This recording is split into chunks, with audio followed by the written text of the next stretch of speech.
Hello everyone, very good morning. Welcome back to Career Crack Hub. और कैसे हैं आप सब? आई होप आप सब बहुत बहुत मज़े में होंगे। और मेरे इस क्वेश्चन का आंसर ना आप कभी नहीं देते हैं कमेंट सेक्शन में, एटलीस्ट बताइए। तो मैंने इतने प्यार से आपसे पूछा है कि आप लोग कैसे, और आप बताते भी नहीं हैं। गलत बात है कि नहीं है? वेल गाइस, मेरा नाम है मनीषा और आज का ये जो लेक्चर है हमारा करंट अफेयर्स का है। वैसे मैंने आपके लिए 30 मिनट्स 30 न्यूज़ की सीरीज स्टार्ट करी हुई है। लिंक आपको वीडियो के डिस्क्रिप्शन में मिल जाएगा बाकी लेक्चर्स का। बाकी आप हमारी प्लेलिस्ट पे जाके चेक कर सकते हैं, जहाँ पे ये जो कंपाइलेशन चल रहा है ना 30 मिनट्स 30 डेज वाला, वो आपको वहाँ पे देखने को मिलेगा। सो बिना देरी के, बिना कुछ सोचे समझे आज के इस लेक्चर को स्टार्ट करते हैं। आपकी ज़िंदगी में ना, आपने बहुत ज़िंदगी में काम करे होंगे, बहुत टाइम वेस्ट किया होगा, लेकिन अब वो सही टाइम आ गया जब ना आपको आगे बढ़ना है, जब आपको जवाब दे देना है दूसरों को जो कहते हैं कि आप कुछ नहीं कर सकते, आपको करके दिखाना है। और उस चीज़ में हमारी पूरी टीम, हमारी CCH की पूरी टीम आप लोगों को पूरी तरीके से सपोर्ट करिए, क्योंकि हर चीज़ ना हम आपको फ्री ऑफ कॉस्ट प्रोवाइड करें। बस इन रिटर्न लालच हमें भी है, तो ऑब्वियस सी बात है हम आपसे ना सपोर्ट चाहते हैं और वो चीज़ आप लोगों को हमारे लिए करनी होगी। अभी तक भी बहुत सपोर्ट किया है, नो डाउट, लेकिन इस सपोर्ट को ना आगे भी और बढ़ाइए और हमारे पूरे चैनल को ना, मतलब हमारी पूरी टीम को ना बहुत धुआंधार तरीके से आप लोग सपोर्ट करिए, ताकि हमें भी ऐसे मोटिवेशन मिले सॉरी, कि आप लोगों को बेस्ट से बेस्ट कंटेंट प्रोवाइड करना है। वेल, आज का ये जो सीरीज़ है स्टार्ट करते हैं और फर्स्ट क्वेश्चन से हम लोग स्टार्ट करेंगे। देखिए, इसमें ना मैं आपको मेन हेडलाइंस कवर अप करवाती हूँ जो कि न्यूज़ में चल रहा है और बहुत इंपॉर्टेंट है, एग्जाम पर्सपेक्टिव से इंपॉर्टेंट है। कुछ क्वेश्चन जो है, एक दो क्वेश्चन जो है वो मैं आपके प्रीवियस ईयर के भी डाल देती हूँ, यानी 2024 के भी, क्योंकि जब एग्जाम में क्वेश्चंस आते हैं ना तो सिर्फ न्यू ईयर से ही नहीं पूछे जाएंगे, आपसे पूछे जाएंगे पिछले साल में से भी आपसे कुछ पूछा जा सकता है। तो आज के क्वेश्चंस को स्टार्ट करते हैं। पहला क्वेश्चन आप लोगों के सामने है कि जो जोरान मिलनोविच है, इनका नाम पहला ही वर्ड कैसा सा बोल दिया ना मैंने, वेल सॉरी। हाँ, तो जो जोरान मिलोविच है ना, उनको निम्न में से किस देश के राष्ट्रपति के रूप में नियुक्त किया गया है? तो ये जो है ना नई कहीं के प्रेसिडेंट बने, तो पूछा गया है कि प्रेसिडेंट कहाँ के बने हैं। सो सॉरी, एक मिनट, मैंने इसको पेन सेलेक्ट नहीं किया था गाइस, सॉरी। थोड़ी आज की स्टार्टिंग ना सही सी नहीं हुई, पर कोई बात नहीं, एंड हम बहुत बेस्ट कर लेंगे। तो यहाँ पे देखिए, पहला जो क्वेश्चन है वो आपसे ही पूछा गया है कि जो जोरान मिलोनविच है ना, ये कहाँ के प्रेसिडेंट अपॉइंट करे गए हैं, कौन सी कंट्री के? तो कहाँ के करे गए हैं? क्रोएशिया के करे गए हैं। ये बात आपको ध्यान रखनी है। आगे बढ़ते हैं नेक्स्ट क्वेश्चन पे। जो क्रोएशिया है, इसके बारे में भी आप यहाँ पे पॉइंट्स को पढ़ सकते हैं। इसकी मुद्रा इंपॉर्टेंट है, यानी कि करेंसी बहुत ज़रूरी है। कोई भी कंट्री जो न्यूज़ में हो ना, फट से आंख बंद करके उसकी करेंसी को याद कर लिया कीजिए, मतलब आंखें खोल के देखिए और फिर उसके बाद में ब्लाइंडली ट्रस्ट कर सकते हैं कि इंपॉर्टेंट है एग्जाम पर्सपेक्टिव से। यहाँ के प्रेसिडेंट है, ये यहाँ के PM है और राजधानी जाग्रेब है, ये आपको ध्यान रखने हैं। आगे बढ़ते हैं क्वेश्चन नंबर 2 पे। नई स्टार्टिंग करते हैं क्वेश्चन नंबर 2 से। क्वेश्चन नंबर 2 कहता है, which country has recently send the 6th nuclear reactor for the, यहाँ पे आपको ना कुंडलकुलम संयंत्र है जो कि कहाँ पे है, ये प्लांट तमिलनाडु में है। तो यहाँ पे पूछा गया है कि कौन सी जो कंट्री है, उन्होंने ना 6th न्यूक्लियर रिएक्टर जो है ना इस प्लांट के लिए भेजा है। तो वो कौन सी कंट्री है? वो है रूस, यानी कि रशिया। ठीक है, रशिया पता है आपको एक जीता जागता ऐसा एग्जाम्पल है कि लाइफ में ना कुछ चल रहा हो, लेकिन अपनी ग्रोथ एंड डेवलपमेंट कभी नहीं रुकनी चाहिए। आपको पता है, आप लोगों की लाइफ में ना बहुत सारी प्रॉब्लम्स आती होंगी, बहुत सारा स्ट्रेस आता होगा, कभी पड़ोस से, कभी रिलेटिव से, कभी फैमिली से, बहुत सारे तरीके के स्ट्रेस होंगे, मैं टोटली एग्री कर रही हूँ। लेकिन आपका फोकस अपने गोल से कभी नहीं हटना चाहिए, तभी जाके आपको कामयाबी मिलेगी। और कई बार क्या होता है, ये ना सब चीज़ें जो हमारे साथ हो रही होती है ना, जो फैक्टर्स हम पे वर्क कर रहे होते हैं, ये बच्चा हमारे लिए ना क्या टेस्ट भी होते हैं कि क्या जो कामयाबी आपको मिलने वाली है, क्या आप उसको डिजर्व भी करते हैं या नहीं करते। तो किसी भी सिचुएशन में नेगेटिव नहीं होना है, पॉजिटिवली बस आगे बढ़ते जाना है, बढ़ते जाना है। ओके, सो आगे बढ़ते हैं थर्ड क्वेश्चन के साथ में, इसी मोटिवेशन के साथ में। क्वेश्चन कहता है, in which of the following state was the Swami Vivekananda Yuva Shakti mission launch? Question कहता है, निम्न में से किस राज्य में ना स्वामी विवेकानंद युवा शक्ति मिशन को शुरू किया गया है? किस राज्य में? तो आंसर क्या है यहाँ पे? मध्य प्रदेश है। तो इस क्वेश्चन का आंसर क्या है? मध्य प्रदेश में ये जो ये मिशन है ना, स्वामी विवेकानंद युवा मिशन, इसको शुरू किया गया है। नेक्स्ट क्वेश्चन नंबर 4 है, where was the tunnel name Sonmarg inaugurated recently? तो क्वेश्चन कहता है, जो सोनमार्ग नामक सुरंग है उसका उद्घाटन हाल फिलहाल में कहाँ किया गया है? तो कहाँ किया गया है? जम्मू कश्मीर में। जम्मू कश्मीर जो है वो बहुत इंपॉर्टेंट हो गया है जब से आर्टिकल 360 हटा है। आर्टिकल 360 हटने के बाद से जम्मू कश्मीर में ना आए दिन कुछ ना कुछ चलता रहता है, तो आपके लिए वो इंपॉर्टेंट है, उसके बारे में एक बार पढ़ के जाइएगा। दो चीज़ें आपको ध्यान रखनी है जम्मू कश्मीर के बारे में। एक तो इंपॉर्टेंट चीज़ अभी मैंने आपको यहाँ पे बता दी। दूसरी इंपॉर्टेंट चीज़ आपको ये भी याद रखनी है कि जम्मू कश्मीर में अपना पहला संविधान दिवस मनाया गया है। तो क्वेश्चन ऐसे भी पूछा जा सकता है कि गिवन राज्य में से किस में पहली बार अपना संविधान दिवस मनाया है। तो आंसर क्या देंगे? जम्मू कश्मीर। तो ये देखिए, ये जो है सोनमार्ग टनल है, ये सोनमार्ग टनल ये, ठीक है, ये एक रास्ता जो है ना ईजी कर रहा है। आपको पता है ना, जम्मू कश्मीर में बहुत सारे पहाड़ हैं और उसकी वजह से क्या रास्ते नहीं है, तो ये जो टनल्स है ना वहाँ पे हेल्प करती हैं, आपका ट्रांसपोर्टेशन इजी हो जाता है, ट्रैवलिंग इजी हो जाती है, गुड्स एंड मटेरियल जो एक्सचेंज होते हैं वो बहुत इजी हो जाते हैं। तो टनल बहुत ज़रूरी है वहाँ पे। तो ये जो नई टनल बनी है ये कहाँ पे बनी है? नेम सोनमार्ग, मतलब सोनमार्ग के नाम से जम्मू कश्मीर में नई टनल बनाई गई है। तो ये पॉइंट्स आपको याद रखना है। प्रधानमंत्री मोदी जी द्वारा जेड मोड सुरंग का उद्घाटन किया गया, ये पॉइंट याद रखना है। इसे सोनमार्ग सुरंग के नाम से भी जाना जाता है। अगर क्वेश्चन में आ जाए कि जेड मोड सुरंग जो है उसका दूसरा नाम क्या है, तो क्या है? सोनमार्ग है। ये भी आपको ध्यान रखना है, मतलब दोनों ही जो टनल्स हैं वो सिमिलर हैं। ऐसा नहीं है क्वेश्चन में जेड मोड आ जाए आप लोग तो जी सोनमार्ग रट के गए थे, जेड मोड आ गया, बैकग्राउंड म्यूजिक बज रहा है, जग सुना सुना लागे। ऐसा नहीं, डरना नहीं है, दोनों ही सुरंग आपको याद रखनी है। इनका जो नाम सेम ही है, मतलब उसी को उस नाम से जाना जाता है। प्रधानमंत्री मोदी जी द्वारा इसका उद्घाटन किया गया था, ये पॉइंट आपको याद रखना है। ठीक है जी। और ये जो इसकी लंबाई वगैरह दे रखी है इसको एक बार आप पढ़ लीजिएगा। पढ़ेंगे कैसे? टेलीग्राम पे डाउनलोड करके। टेलीग्राम का लिंक वीडियो के डिस्क्रिप्शन में मिल जाएगा, वहां आप जाएंगे आपको एक पीडीएफ मिलेगी, तो आप वहां पे इसको ज्वाइन कर सकते हैं। आगे बढ़ते हैं क्वेश्चन नंबर 5 पे। In which of the following states Gaan Ngai festival is being celebrated to mark the end of harvesting. तो देखिए क्वेश्चन कहता है निम्नलिखित में से ना किस राज्य में फसल कटाई की समाप्ति के उपलक्ष्य में गान नगाई उत्सव जो है उसको मनाया जा रहा है। तो किस राज्य में? मणिपुर में है, ये पॉइंट आपको ध्यान रखना है। आगे बढ़ते हैं नेक्स्ट क्वेश्चन नंबर 6। देखिए ये तो कुछ आप लोगों की जनरेशन का आ गया हैशटैग। हमारे ज़माने में ना ये चीज़ें नहीं होती थी, आजकल क्या है हैशटैग चल रहा है, ये @ चल रहा है, चीज़ें पूरी पूरी टाइप नहीं करनी। गुड नाइट को भी जीएन लिख के बात खत्म कर देंगे, भले ही ना वो कुछ सेकंड बचा लेंगे वहाँ पे और फिर उसके बाद में इंस्टाग्राम पे या कैंडी क्रश में 4-5 घंटे लगा देंगे, लेकिन वहाँ बस आप लोगों को प्रो बनना है। कुछ ऐसा ही क्वेश्चन आपको यहाँ पे दे रखा है।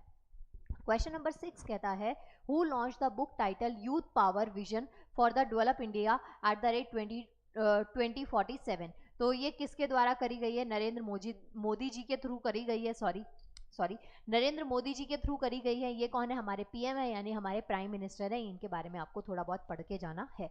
बहुत सारी स्कीम इन्होंने लॉन्च करी है, कोई ना कोई आपके एग्जाम में टकरा जाएगी, फिर मत बोलना कि बताया नहीं था। तो पहले ही आपको बता रही हूँ कि पढ़ के जाइएगा। नेक्स्ट क्वेश्चन नंबर 7 है which of the following countries magazine has selected Neeraj Chopra as the best javelin thrower of 2024। तो पूछा गया है कि कहाँ की मैगजीन ने नीरज चोपड़ा जो है ना उनको जेवलिन थ्रो का बेस्ट जो थ्रोअर माना गया है 2024 का। तो कौन सी मैगजीन है? नीरज चोपड़ा जी के बारे में आपको पता ही होगा, वो एक एथलीट है। जेवलिन थ्रो यानी भाला फेंक में उनका नाम है, आपको पता है ये चीज़ें। तो यहाँ पे जो आंसर है कहाँ की जो मैगजीन है, तो वो कहाँ की? अमेरिका, यानी कि USA, United states of America. America के बारे में याद रखने की एक और वजह आपको मिली हुई है, जहाँ पे आपको पता है लॉस एंजलिस में आग लग चुकी है, जंगलों में वहाँ पे आग लगी, जिसकी वजह से पूरा लॉस एंजलिस जल के खत्म हो गया है। अभी दोबारा से उसको डेवलप होने में बहुत टाइम लग जाएगा। ठीक है, तो ये आपको ध्यान रखना है। आगे बढ़े नेक्स्ट क्वेश्चन पे। कैसे लग रहे हैं क्वेश्चंस? बता तो दीजिए कुछ। क्वेश्चन नंबर 8 देखिए, where was the first conference of international Uttarakhandi diaspora organise. तो क्वेश्चन कहता है अंतरराष्ट्रीय उत्तराखंडी जो प्रवासी है के पहले सम्मेलन का आयोजन कहाँ किया गया है? कहाँ किया गया है बच्चा पार्टी? तो देहरादून में किया गया है। ये पॉइंट आपको याद रखना है, देहरादून। आगे बढ़ते हैं नेक्स्ट क्वेश्चन नंबर 9 है which of the following will present are tableau for the, question क्या कह रहा है? For the first time to commemorate the completion of 150 years of its establishment. ये देखिए, इससे पहले वाली जो लेक्चर की सीरीज थी ना आपकी 30 मिनट वाली सीरीज में मैंने एक क्वेश्चन कंप्लीट किया था। यहाँ पूछा गया है एक संस्थान है जिसने अपने 150 साल कंप्लीट करे हैं, मतलब अपने फाउंडेशन के 150 साल कंप्लीट करने के बाद में डे सेलिब्रेट किया गया है। तो किसने? मौसम विभाग ने। ओके, तो यहाँ पे जो है मौसम विज्ञान विभाग जो है मेट्रोलॉजिकल डिपार्टमेंट है उसने अपनी ये जो 150 वर्ष है वो कंप्लीट करें और उसके उपलक्ष्य में पहली बार एक झांकी निकाली है। ठीक है, झांकी प्रस्तुत करेगा, मतलब 2025 है, अभी जो 2025 का टाइम चल रहा है, आपको पता है रिपब्लिक डे की परेड होती है हमारी 26 जनवरी को, उसमें अलग अलग राज्य की झांकियां निकलती हैं, जो वहाँ पे इंपॉर्टेंट हुआ होता है, जो बड़ी बात हुई होती है। अब जो झांकी है उसमें एक झांकी का नाम आपको यहीं से मिल गया, कौन सी, 150 ईयर्स वाली, किसकी है, वर्ल्ड जो मेट्रोलॉजिकल डिपार्टमेंट है उनकी, मतलब मौसम विज्ञान विभाग की झांकी आपको देखने को मिलेगी। देख रहे हैं आप लोग, अगर करंट अफेयर्स पढ़ेंगे तो आप लोग अंतर्यामी भी बन जाएंगे। 26 जनवरी को मान लीजिए आप अपनी फैमिली के साथ में बैठ के झांकियां निकलते हुए देख रहे हैं और आपको तो पता है ये वाली झांकी तो आएगी ही आएगी, तो पहले ही बोल सकते हैं कि ये झांकी तो जरूर आएगी। तो समझ रहे हैं ना, आपको अगर ज्योतिष का काम भी सीखना है तो भी आपको करंट अफेयर्स पढ़ने पड़ेंगे, दुनिया जहां में क्या चल रहा है तभी तो बनेंगे ज्योतिष। तो नेक्स्ट यहाँ पे क्वेश्चन नंबर 10 कहता है, Which of the following has become the first airport in India to receive level 5 accreditations from Airport Council International? Question कहता है निम्नलिखित में से जो कौन सा ना एयरपोर्ट काउंसिल इंटरनेशनल के लेवल पर 5 मान्यता प्राप्त करने वाला भारत का पहला एयरपोर्ट बना है, कौन सा बना है, छत्रपति शिवाजी इंटरनेशनल एयरपोर्ट। ठीक है जी, इसका नाम याद रखिएगा, छत्रपति शिवाजी महाराज इंटरनेशनल एयरपोर्ट, इसके बारे में पढ़ लीजिएगा। हमेशा जरूरी नहीं है कि आईजीआई एयरपोर्ट का ही नाम होगा, और भी एयरपोर्ट को मौका दे दीजिए आप लोग। आगे बढ़े नेक्स्ट क्वेश्चन पे, और इसके साथ में हमारे 10 क्वेश्चंस खत्म हो गए हैं, ओनली 20 क्वेश्चंस बचे हैं, तो इस जोश को बनाए रखिएगा। आगे बढ़ते हैं, क्वेश्चन नंबर 11 कहता है, which of the following has been selected as the sponsor of the FIFA World Cup. Question कहता है बच्चा यहाँ पे कि निम्नलिखित में से कौन जो है ना वो फीफा विश्व कप के प्रायोजक के रूप में चुने गए हैं, तो कौन है वो, अरामको है, अरामको है, ठीक है। तो आपको प्रोनाउंसिएशन पे नहीं जाना है, स्पेलिंग पे चले जाना, नालायक को पॉइंट्स याद रख लेना, ऑब्जेक्टिव पेपर है, ज्यादा आपको चीजों को पकड़ने की जरूरत नहीं है, ठीक है। आगे बढ़ते हैं नेक्स्ट क्वेश्चन पे, नेक्स्ट क्वेश्चन नंबर 12 है, who among the following has been elected chairman of the Wrestling Federation of India athletes panel. Question कहता है निम्नलिखित में से किसे भारतीय कुश्ती महासंघ के एथलीट पैनल का अध्यक्ष चुना गया है, तो किसको चुना गया है, नरसिंह यादव जी को चुना गया है, इनका नाम आपको ध्यान रखना है। आगे बढ़ते हैं नेक्स्ट क्वेश्चन पे, नेक्स्ट क्वेश्चन है, आईसीसी पुरुष T20 वर्ल्ड कप वर्ल्ड के ब्रांड एम्बेसडर के रूप में किनको चुना गया है, बताइए, ये वन नहीं है, सॉरी T20 है, तो who has recently been appointed as ambassador of ICC men's T20 world, तो कौन बने हैं, युवराज सिंह बने हैं, इनका नाम आपको ध्यान रखना है। आगे बढ़ते हैं नेक्स्ट क्वेश्चन नंबर 14 पे, तो भारत के where was India's first multipurpose green hydrogen pilot project launched. Question कहता है कि जो भारत का ना पहला बहुउद्देश्य ग्रीन हाइड्रोजन पायलट प्रोजेक्ट जो है उसको कहाँ पे शुरू किया गया है, तो कहाँ शुरू किया गया है, हिमाचल प्रदेश में, HP लिख दीजिए, हिमाचल प्रदेश लिख दीजिए, आपको इसका आंसर याद रखना है। इवन ना सारे ही क्वेश्चंस याद रखने हैं, कुछ भी नहीं भूलना आपको, सिंपल सी चीजें करना क्या है, मल्टीपल टाइम्स रिवीजन करिए, सोर्सेज लिमिटेड रखिए, रिवीजन ज्यादा टाइम रखिए, और देखिए फिर कैसे सिलेक्शन नहीं होगा, जल्दी हो जाएगा आप लोगों का सिलेक्शन। नेक्स्ट क्वेश्चन नंबर 15 है, in which of the following cities will Suraj Kund Mela 2025 be organise. तो क्वेश्चन कहता है निम्नलिखित में से किस शहर में जो है ना सूरज कुंड मेला 2025 का आयोजन किया जाएगा। हर बार यही होता है, फरीदाबाद में होता है। सूरज कुंड मेला जो है ना वो आर्ट एंड क्राफ्ट के लिए एक बेस्ट मेला माना जाता है। अगर आप कभी नहीं गए हैं तो ज़रूर जाइएगा, मैं भी गई थी एक बार, बहुत पहले, याद भी नहीं है, तो आप भी जाइएगा, ज़रूर जाइएगा वक्त निकाल के अपने कीमती समय में से। वेल इसके साथ में हमारे 50% क्वेश्चन जो है वो कंप्लीट हो गए हैं, क्योंकि ये क्वेश्चन नंबर 15 था। आगे के क्वेश्चंस को कंप्लीट करते हैं। 50% क्वेश्चंस को कंप्लीट करके कैसा फील कर रहे हैं आप, कैसा लग रहा है आपको, इस बात को आप मुझे कमेंट करके बताइएगा। आगे बढ़ते हैं। नेक्स्ट क्वेश्चन नंबर 16 कहता है, in which country has Asia's first geoscience museum been established. Asia का ना पहला भूविज्ञान संग्रहालय किस देश में स्थापित किया गया है, ये पूछा गया है। तो आंसर क्या होगा, भारत, यानी कि इंडिया। हमारे प्यारे भारत में ये जो म्यूजियम है इसको स्टैब्लिश किया गया है। नेक्स्ट क्वेश्चन है, who has become the first female cricketer to score 4 ODI centuries in a calendar year. तो इनके नाम ना एक और खिताब है 4000 रन का, ठीक है, बहुत स्पीडली इन्होंने ये रन कवर करे। इनका नाम है स्मृति मंधाना, आपको इनका नाम याद रखना है। और ये बेहद खूबसूरत है दिखने में, आप देख भी सकते हैं, इनकी फोटोज भी निकाल सकते हैं, इनके बारे में भी पढ़ सकते हैं, पर सिर्फ फोटोज पे लिमिटेड मत रह लेना, इनके बारे में पढ़ लेना, एग्जाम में आएगा। ओके, आगे बढ़े नेक्स्ट क्वेश्चन पे। क्वेश्चन नंबर 18 कहता है, which of the following team has won the title of the recently held Syed Mushtaq Ali trophy. तो हाल ही में ना सैयद मुश्ताक अली ट्रॉफी का खिताब निम्न में से किस टीम ने जीता है। तो किस टीम ने जीता है, मुंबई ने जीता है, ये बात आपको याद रखनी है। तो किस टीम ने जीता है, Mumbai. Mumbai. Okay, next question, question number 19 है, which country has become the first country to define green steel standard.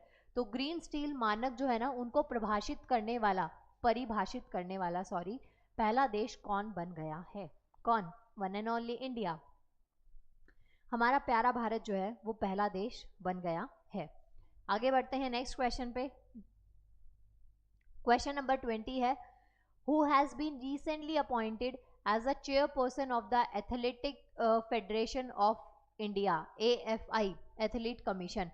अब देखिए यहाँ पे ना आपको जब ऐसे क्वेश्चंस दे रखे हो तो उनमें जो आपको फुल फॉर्म दे रखी होती है उसको भी याद रखना है। कई बार आपसे क्वेश्चन का डायरेक्ट ना पूछ के, मतलब जैसे कोई चीज़ न्यूज़ में होती है ना, तो एग्जामिनर को भी पता है कि अगर बच्चा प्रिपेयर कर रहा है तो वो ज़रूर पढ़ के जाएगा।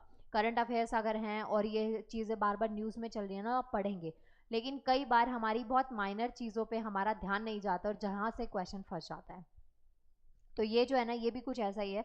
कोई भी इंस्टीट्यूशन है, कोई भी ऑर्गेनाइजेशन आप पढ़ते हैं तो उसमें आपको ना ये चीज़ बहुत इंपॉर्टेंटली याद रखनी है कि आपको उनके जो की पॉइंट्स हैं, जो आपको फुल फॉर्म्स दे रखी हो, उनका स्टैब्लिशमेंट ईयर दे रखा हो या उनका जो हेड क्वार्टर है वो बता रखा हो, तो उन चीज़ों पे ना ज़रूर आपको फोकस करना है, मतलब वो भी छोड़ना नहीं है। फिर उसके बाद में हमारे पास में नेक्स्ट क्वेश्चन आई मीन इस क्वेश्चन का आंसर क्या है? अंजू बॉबी जॉर्ज। ठीक है, तो इस क्वेश्चन का आंसर क्या है? किनको एथलीट फेडरेशन ऑफ इंडिया की कमीशन चेयरमैन नियुक्त किया गया है? तो अंजू बॉबी जॉर्ज, इनका नाम आपको याद रखना है। और पता है आपको एक चीज़, ऑब्जेक्टिव जो क्वेश्चंस होते हैं ना उसका एक बेनिफिट भी होता है, और वो ये होता है कि ऑब्जेक्टिव क्वेश्चंस में आपको ज़्यादा लर्न करने की ज़रूरत नहीं होती, कुछ की पॉइंट से भी आपका आंसर निकल जाता है। तो आप ना थोड़ा स्मार्टली पढ़िए, चीज़ें आपको ज़रूर याद हो जाएंगी।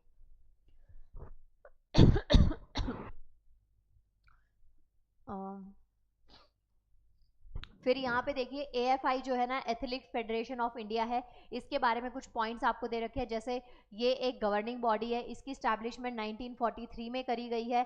AFI जो है इसके संबंधता वर्ल्ड एथलीट जो हैं और एशियन एथलीट एसोसिएशन से है। ये पॉइंट आपको याद रखना है, इतना मत पढ़ना, सिर्फ इतना याद रख लेना, ये खेल की गवर्निंग बॉडी है और इसकी स्टैब्लिशमेंट जो है ना वो 1943 में की गई है। ये पॉइंट आपको ध्यान रखना है। ठीक है जी, ये कुछ बातें याद रखनी है। और 2010 से पहले इसका नाम ये था, अभी इसका नाम चेंज कर दिया गया है, तो ये थोड़ी सी बातें आपको ध्यान रखनी है। और इसके साथ में फाइनली हमारे 20 क्वेश्चंस कंप्लीट हो गए हैं। पता नहीं मुझे इतनी खुशी की हो रही है, लेकिन आपको भी हो रही होगी। और अभी हमारे सिर्फ और सिर्फ 10 क्वेश्चंस बचे हैं।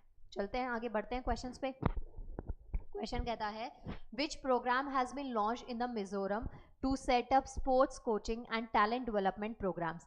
क्वेश्चन कहता है, मिजोरम में ना खेल कोचिंग और प्रतिभा विकास कार्यक्रमों की स्थापना के लिए किस प्रोग्राम को शुरू किया गया है? तो किसको किया गया है? Empowering Mizoram sports. देख रहे हैं ना कैसे स्पोर्ट्स को इंपॉर्टेंस दी जा रही है, कैसे लोगों में अवेयरनेस स्प्रेड करी जा रही है। एक टाइम था, मतलब हमारा जो टाइम था ना, उस टाइम में स्पोर्ट्स को इतनी इंपॉर्टेंस नहीं दी जाती थी। पेरेंट्स भी इतना ना सपोर्ट नहीं करते थे कि भाई आपको स्पोर्ट्स में जाना है तो चलो स्पोर्ट करते हैं। अभी भी बहुत से जगह पे नहीं किया जाता, लेकिन धीरे धीरे अवेयरनेस स्प्रेड हो रही है और काफ़ी अच्छा जो ग्रोथ है, जो काफ़ी अच्छी जो डेवलपमेंट है, इम्प्रूवमेंट है, वो इस सेक्टर में देखी जा रही है। तो ये पॉइंट आपको याद रखना है। तो कहाँ पे? तो आंसर है एम्पावरिंग मिजोरम स्पोर्ट्स। और देखिए ये जो पिक्चर है ना, ये जैसे घूम गए हैं, ये सिर्फ एथलीट ही कर सकते हैं, या फिर जिमनास्ट वगैरह होते हैं ना, वही कर सकते हैं। आप लोग कर सकते हैं? नहीं कर सकते। आगे बढ़े नेक्स्ट क्वेश्चन पे। नेक्स्ट क्वेश्चन से पहले यहाँ पे कुछ की पॉइंट्स आपको दे रखे हैं। तो ये जो प्रोग्राम है इसमें उन खेलों को प्राथमिकता दी जाएगी जिनमें की ओलंपिक क्वालिफिकेशन की संभावना सबसे ज़्यादा होगी। मिजोरम के बारे में कुछ जानकारी आपको दे रखी है। इसकी जो कैपिटल है वो कौन सी है? आइजॉल है, ये आपको याद रखनी है। बाकी मिजोरम जो है उसमें 2 राष्ट्रीय उद्यान है। कौन कौन से हैं? फोकपुई नेशनल पार्क है और मुनले नेशनल पार्क है। दोनों जो राष्ट्रीय उद्यान है इनके बारे में याद रखना है। गवर्नर जो है वो वीके सिंह है, ये भी आपको पढ़ लेना है। स्टेट असेंबली सीट्स हैं वो कितनी है? 40 सीट्स हैं। कितनी है बच्चा? 40 सीट्स हैं, ये आपको ध्यान में रखना है। राज्यसभा की 1 सीट है, लोकसभा की सीट कितनी है? 1 है। कुछ इंपॉर्टेंट की फैक्टर्स हैं आपको यहाँ पे बताने हैं। अभी आपको पता है फैब में ना इलेक्शंस हैं, फरवरी के महीने में इलेक्शन है, विधानसभा के चुनाव होने वाले हैं। तो ज़रूरी नहीं है कि आप बिल्कुल एग्जैक्ट जो इलेक्टेड वही चीज़ें पढ़ें, आपको कुछ और भी कहीं कहीं का पता होना चाहिए। और ये अगर राज्य कोई न्यूज़ में है तो उसके बारे में भी जितना आप पढ़ सकते हैं, एफर्ट्स डाल सकते हैं, उतने आपको यहाँ पे ध्यान में रखने हैं। आगे बढ़ते हैं नेक्स्ट क्वेश्चन पे। क्वेश्चन नंबर 22 कहता है who has been recently appointed as the chief justice of the Delhi high court. Question कहता है हाल ही में ना दिल्ली हाई कोर्ट के मुख्य न्यायाधीश यानी कि चीफ जस्टिस के रूप में किनको नियुक्त किया गया है। तो कौन है? जस्टिस देवेंद्र कुमार उपाध्याय हैं। इनको जो दिल्ली हाई कोर्ट है उसके नए चीफ जस्टिस के रूप में नियुक्त किया गया है। चलिए आप बताइए हमारे जो सीजेआई है चीफ जस्टिस ऑफ इंडिया है वो कौन बने हैं? चलिए कमेंट करिए फटाफट से।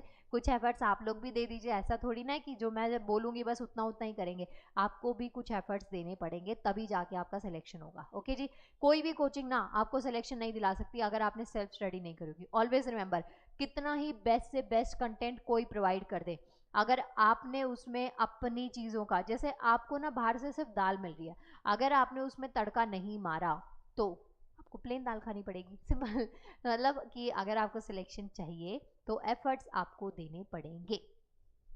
आगे बढ़ते हैं क्वेश्चन नंबर यहाँ पे देखिए कुछ आपको न्यायाधीशों के नाम है, उनकी नई नियुक्ति बता रखी है, कौन कौन से हाई कोर्ट के कौन से न्यायाधीश बने हैं। आपको पीडीएफ मिलेगी, आप वहां से इसको पढ़ सकते हैं। नेक्स्ट क्वेश्चन है दिसंबर 2024 के लिए ICC men's player of the month का अवार्ड जो है वो किनको मिला है? तो आंसर क्या है इसका? जसप्रीत बुमराह है, ये नाम आपको याद रखना है। आगे बढ़ते हैं नेक्स्ट क्वेश्चन पे। क्या कुछ ज्यादा स्किप हुआ क्या? नहीं। Question number 24, when is army day observed every year in India? तो भारत में ना हर साल जो आर्मी डे है वो कब मनाया जाता है? क्वेश्चन में आपसे ये पूछा गया है। तो आंसर क्या देंगे? 15 जनवरी। सिर्फ और सिर्फ 6 क्वेश्चंस बचे हुए हैं, आपको बिल्कुल भी गिव अप नहीं करना है, पूरी कंप्लीट करनी है वीडियो, 6 क्वेश्चंस को भी छोड़ना नहीं है। ओके, तो आंसर क्या है इसका? 15 जनवरी है। यहाँ पे कुछ आपको इंडियन आर्मी से रिलेटेड इंपॉर्टेंट डेज बता रखे हैं। जो 15 जनवरी को डे बनता है आर्मी डे, वो कौन सा था? 77 था, यानी इससे पहले 76 साल बीत चुके हैं, 77th डे मनाया गया था। बाकी आपको याद रखना है हर साल 15 जनवरी को इंडियन आर्मी डे के रूप में मनाया जाता है और इसके उपलक्ष्य में दिल्ली में जो आर्मी परेड होती है वो करी जाती है। ठीक है जी, ये जो इस बार की जो परेड थी वो दिल्ली की कौन कौन सी कहाँ पे करी गई? दिल्ली की जगह पे पुणे में, महाराष्ट्र में निकाली थी, ये बात आपको याद रखना है। लाइट एंड साउंड शो हुआ था पुणे में, ये पॉइंट आपको याद रखना है। और जिसका जो नाम है वो क्या रखा था? गौरव गाथा। आपसे ऐसा क्वेश्चन पूछ लिया जाए कि जो गौरव गाथा टर्म है वो किससे रिलेटेड है, तो इंडियन आर्मी डे से रिलेटेड है। कब सेलिब्रेट किया गया? 15 जनवरी को। इस बार जो सेलिब्रेट किया गया कौन से नंबर का संस्करण था? 77वां, 77वां संस्करण था। और 2025 की थीम वेरी वेरी इंपॉर्टेंट, कोई भी इंपॉर्टेंट डे उसकी थीम ना पता हो ऐसे तो कैसे हो सकता है? तो थीम क्या है? स्मार्ट भारत और सक्षम सेना। ठीक है, स्मार्ट भारत विद सक्षम सेना, तो ये इसकी थीम थी। नेक्स्ट क्वेश्चन नंबर 25 और इसके साथ में सिर्फ 5 क्वेश्चंस बचे हैं। क्वेश्चन नंबर 25 कहता है who has been appointed as the chairman of reconstituted atomic energy commission AEC? हाल ही में ना पुनर्गठित घटित परमाणु ऊर्जा आयोग है AEC के जो अध्यक्ष हैं वो कौन नियुक्त करे गए हैं? तो कौन नियुक्त करे गए हैं? अजित कुमार मोहंती करे गए हैं, ये बात आपको याद रखनी है। मतलब मैं हर बार बोलती हूँ ये बात याद रखनी है, आपको कुछ नहीं भूलना, बस प्रैक्टिस करेंगे ना तो आपको सारी चीज़ें याद हो जाएंगी, नहीं प्रैक्टिस करेंगे तो आप हर चीज़ भूल जाएंगे। ठीक है, तो प्रैक्टिस करना है। आगे क्वेश्चन नंबर 26, 4 क्वेश्चन बचे, मतलब आप लोगों ने ना काउंटडाउन भी स्टार्ट कर दिया होगा। तो नेक्स्ट क्वेश्चन नंबर 26 है who launch the national river traffic and navigator system? NRT and NS किसने लॉन्च किया है? तो ये किन्होंने लॉन्च किया है? सबरानंद सोनावाल ने इसको लॉन्च किया है। जीपीएस यूज किया है आप लोगों ने? चलिए कमेंट करके मुझे बताइए, जीपीएस यूज करते हैं जो नेविगेटर आप लोग यूज करते हैं उसका एक्सपीरियंस आप लोगों के साथ कैसा रहा है? क्या हर बार पॉजिटिव रहा है या कभी एक आध बार नेगेटिव भी आया? ओके, नेक्स्ट क्वेश्चन नंबर 27 पे है which 2 seas are connected by the Kerch strait? तो यहाँ पे ना आपको क्रेच स्ट्रेट के बारे में पूछा गया है। तो यहाँ पे पूछा गया है कि जो दो कौन से सीज है, दो कौन से समुद्र को जोड़ता है? तो किसको जोड़ता है? ब्लैक सी और सी ऑफ अजोव को। ओके जी, तो ब्लैक सी भी याद रखना है और सी ऑफ अजोव भी आपको याद रखना है, यानी कि काला सागर और अजोव सागर, इन दो को आपस में जोड़ने का काम इस स्ट्रेट का है। आगे बढ़ते हैं नेक्स्ट क्वेश्चन पे। क्वेश्चन नंबर 28 कहता है सुपर कोपा कप? ये ना सुपर कोपा कप लिखा हुआ है, मैंने जब इसको पढ़ा तो मैंने इसको पढ़ा था सुपरनोवा। आप लोगों को पता है सुपरनोवा क्या होता है? ज्योग्राफिकल टर्म है, फटाफट से कमेंट करके बताइए कि क्या है। फिर यहाँ पे क्वेश्चन में क्या कहता है कि जो सुपर कोपा कप है ना 2025 फाइनल में किस टीम ने जीत दर्ज करी है? तो ये जो टीम है, कौन सी टीम जीती है यहाँ पे 2025 का फिनाले? कौन सी टीम जीती है? FC Barcelona. ठीक है जी, ये पॉइंट आपको याद रखना है। आगे बढ़ते हैं नेक्स्ट क्वेश्चन पे। क्वेश्चन नंबर 29, मतलब ऑलमोस्ट सेकंड लास्ट क्वेश्चन पे हम लोग पहुंच गए हैं। आप लोगों में खुशी की एक लहर है, इस खुशी खुशी में इस वीडियो को लाइक कर दीजिएगा, और अगर अभी तक चैनल को सब्सक्राइब नहीं किया है ना तो प्लीज़ मेरे लिए कर देना। ओके, तो यहाँ पे आगे बढ़ते हैं। क्वेश्चन नंबर 29 कहता है कि रूस ने ना भारत के कुंडनकुलम परमाणु संयंत्र के लिए एक परमाणु रिएक्टर पोत भेजा है। ठीक है जी। तो जो कुलम भारत है ना, भारत के किस राज्य में स्थित है? तो यहाँ पे रूस ने ये भेजा है। ये ना क्वेश्चन ना चेंज कर दिया है। इससे पहले जो क्वेश्चन आया था उसमें क्वेश्चन ये आया था कि किस राज्य के लिए, आई मीन राज्य का नाम आपको दे रखा था, उसके लिए न्यूक्लियर रिएक्टर भेजा गया है, किस देश से भेजा गया है। तो इससे पहले क्वेश्चन में देश का नाम पूछा गया था, जब आंसर आपने रूस दिया था, रशिया दिया था। यहाँ पे देश का नाम आपको दे दिया गया है। यहाँ पे जो पूछा गया है वो राज्य का नाम पूछा गया है कि कुंडनकुलम जो है ना वो भारत के किस राज्य में स्थित है। तो किस में है? तमिलनाडु में है। मतलब ये ना कुछ ऐसा सा ही क्वेश्चन है। मानिए मैं आपसे पूछ लूं कि जो करोल बाग है क्या वो दिल्ली में है, तो आप लोग मुझे आंसर दे सकते हैं, है ना। तो यहाँ पे क्वेश्चन में आपसे पूछा गया है रशिया ने सेंड किया है nuclear reactor ship to India's Kudankulam nuclear plant. तो ये कहाँ पे लोकेटेड है, कौन सी सिटी, कौन सी स्टेट में इंडिया की? तो कहाँ पे है बच्चा पार्टी? ये है तमिलनाडु में लोकेटेड है। आया समझ में ये? आगे बढ़ते हैं। नेक्स्ट हमारे पास में है देश में ना कुछ वर्तमान में स्थापित न्यूक्लियर पावर कैपेसिटीज आपको यहाँ पे दे रखी है, जिसमें 23 न्यूक्लियर पावर रिएक्टर शामिल है, और यहाँ पे इतनी मेगावाट जो इलेक्ट्रिसिटी उसको जनरेट किया जा रहा है। सरकार ने 2031 तक जो है न्यूक्लियर पावर जनरेशन कैपेसिटी करने का लक्ष्य रखा गया है। भारत में चालू होने वाला पहला जो न्यूक्लियर पावर प्लांट है ना वो 1969 में महाराष्ट्र के तारापुर में स्थापित किया गया था। ये कुछ की पॉइंट्स हैं न्यूक्लियर रिएक्टर से रिलेटेड जो कि आपको याद रखने हैं, और इसकी इंपॉर्टेंस इसलिए भी बढ़ जाती है क्योंकि आज की डेट में ना हम लोग टेक्नोलॉजी पे बहुत ज़्यादा डिपेंड है। आपको पता है हर चीज़ से, जैसे हमें पानी की बहुत इंपॉर्टेंस है, पानी हमारे लिए बहुत ज़रूरी है, इसी तरीके से अभी हमारे लिए ना इन चीज़ों की इंपॉर्टेंस बहुत बढ़ गई है क्योंकि हम टेक्नोलॉजी पे डिपेंड है। तो इलेक्ट्रिसिटी के बिना ना आप लोग सर्वाइव ही नहीं कर सकते। जस्ट इमेजिन कुछ देर के लिए आपके घर का वाईफाई बंद हो जाए, आप इमेजिन करिए आपकी लाइफ कैसी सी हो जाएगी। अब ये मत कहना कि मैम हम तो अपने फ़ोन का डेटा यूज़ करते हैं, वो नहीं, मतलब मेरा कहने का मतलब यही था कि नेट से कनेक्टिविटी आपकी ख़त्म हो जाए 2-3 घंटे के लिए, तो आप सोचिए आपकी लाइफ कैसी सी आप फील कर रहे होंगे ना। तो ये क्वेश्चन आपसे यहाँ पे पूछा गया था। नेक्स्ट बढ़ते हैं। लास्ट क्वेश्चन है इस लेक्चर की सीरीज का, और यस यस यस आप लोगों ने लाइक कर दिया होगा वीडियो को, ऐसा मैं मान रही हूँ, और मैं इस सच्चाई को जो मैंने बोला है ना इसको सच कर दीजिएगा आप लोग। और फिर क्वेश्चन नंबर 30 सुन लीजिए क्या है। By what name is Makar Sankranti celebrated in Tamil Nadu? Tamil Nadu में ना जो मकर संक्रांति है वो किस नाम से मनाई जाती है, ये क्वेश्चन में पूछा गया। देख रहे कितना टेस्टी टेस्टी खाना है। ये सब चीजें आपने मकर संक्रांति पे खाई होंगी और अभी भी इवन खा ही रहे होंगे आप सब, है ना। तो यहाँ पे क्वेश्चन में पूछा गया है कि किस नाम से जो मकर संक्रांति है वो तमिलनाडु में सेलिब्रेट करी जाती है? तो पोंगल के नाम से शुरुआत करी जाती है। अक्टूबर का जो महीने का एंड होता है ना, मतलब दिवाली के बाद का जो टाइम होता है, वो जैसे ही एंड होता है तो हमें लगता है फेस्टिवल सीजन खत्म हो गया है, तो वो गलत नहीं लगता है। फेस्टिवल सीजन खत्म हो जाता है, लेकिन नए साल में जो स्टार्टिंग होती है ना वो मकर संक्रांति से स्टार्ट होती है, लोहड़ी से स्टार्टिंग होती है। तो अलग अलग राज्यों में ना इसको अलग अलग नामों से जाना जाता है।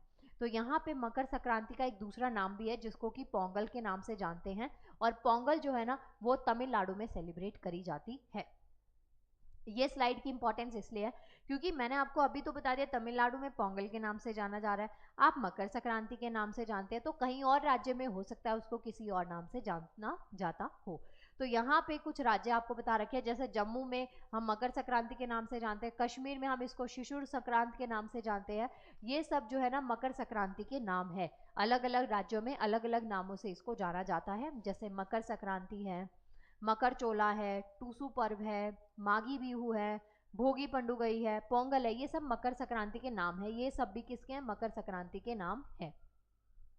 ये जो चार्ट है ये मैंने आपके लिए इसलिए डाला है, ये मैप है आपके पास, इसमें भारत के अलग अलग राज्यों को दिखाया गया है और उन राज्यों में मकर संक्रांति को किस नाम से जाना जाता है ये चीज़ आपको बताई गई है।